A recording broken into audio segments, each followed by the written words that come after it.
कभी सोचा है कि कैसे हमारे अपने घरों में ही छोटी छोटी बातें एक बड़ा तूफान खड़ा कर सकती हैं, है ना?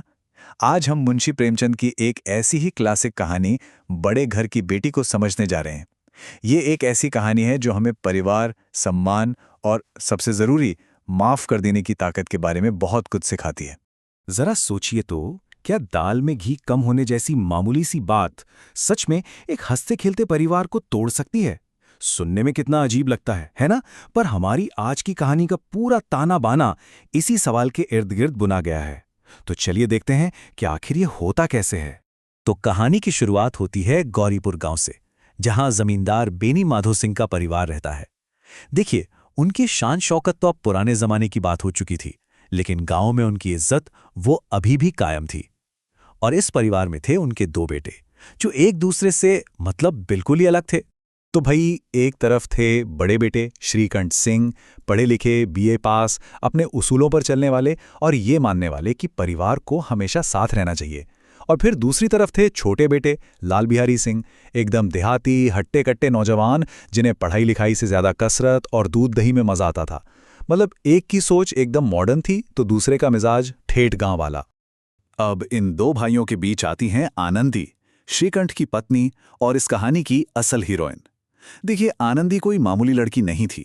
वो एक बहुत बड़े, बहुत अमीर ताल्लुकदार की बेटी थी। मतलब शान और शौकत में पली बड़ी। लेकिन शादी के बाद जब वो इस सीधे साधे गांव के घर में आई ना, तो उन्होंने इतनी शालीनता से खुद को इस नई जिंदगी में ढाल लिया कि जैसे उन्होंने वो ठाट बाट कभी देखे ही ना हो। तो घर में सब कुछ ठीक ठाक ही चल रहा था, लेकिन कहानी में असली मोड़ तब आता है जब रसोई की एक बहुत ही मामूली सी चीज, यानी घी, एक पूरे महाभारत की वजह बन जाता है। तो हुआ यूं कि लाल बिहारी कहीं से मांस लेकर आए और आनंदी से कहा कि जल्दी से पका दो। अब घर में जो थोड़ा बहुत घी बचा था, आनंदी ने सारा का सारा उसी में डाल दिया। बस रात को जब लाल बिहारी खाने बैठा तो दाल में घी नहीं मिला और वो गया भड़क। उसने सीधा आनंदी के मायके पर ताना मारा। आनंदी ने भी पलटकर जवाब दे दिया और बस बात इतनी बिगड़ गई कि गुस्से में लाल बिहारी ने अपनी लकड़ी की खड़ाऊं उठाई और आनंदी की तरफ फेंक दी। लाल बिहारी का गुस्सा किस हद तक पहुंच गया था? वो चिल्लाया, जी चाहता है जीभ पकड़कर खींच लूं। सोचिए, दाल में घी ना होने जैसी छोटी सी बात अब घर के सम्मान और सीधी सीधी हिंसा पर उतर आई थी। और अब कहानी में एंट्री होती है उस इंसान की जिसके लिए उसूल ही सब कुछ है, श्रीकंठ सिंह। वो हमेशा की तरह वीकेंड पर घर आते हैं और उन्हें इस बात की जरा भी भनक नहीं है कि उनके पीछे घर में क्या तूफान मच चुका है। श्रीकंठ के घर आते ही लाल बिहारी और उनके पिता ने मिलकर पूरी कहानी ही पलट दी। उन्होंने आनंदी को ही विलन बना दिया।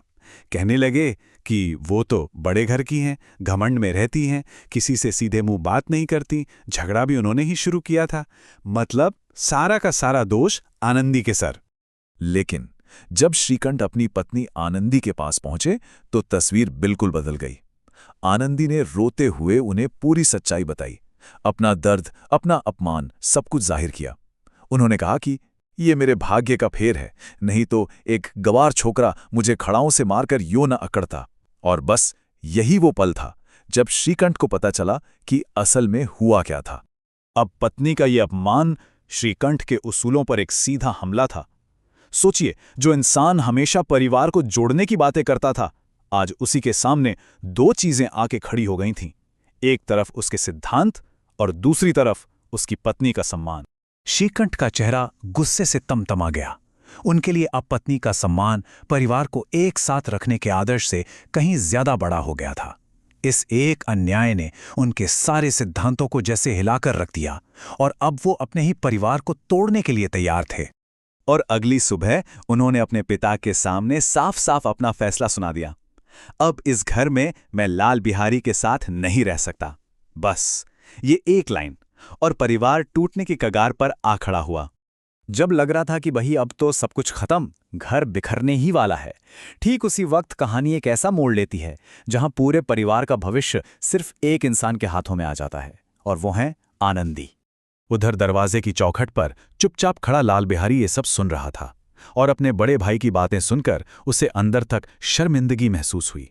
उसे पछतावा हो रहा था सोचिए, जिस भाई ने उसे आज तक एक डांट नहीं लगाई, जो उससे इतना प्यार करता था, आज वही भाई कह रहा था कि वो उसका चेहरा तक नहीं देखना चाहता। इस एक एहसास ने उसे अंदर से बिल्कुल तोड़ कर रख दिया। तो शर्म और पछतावे से भरा हुआ लाल बिहारी अपना सामान बांधकर सीधा आनंदी के दरवाजे पर पहुंच गया। उसने कहा, भाभी, भैया ने तय कर लिया है कि वो मेरे साथ इस घर में नहीं रहेंगे।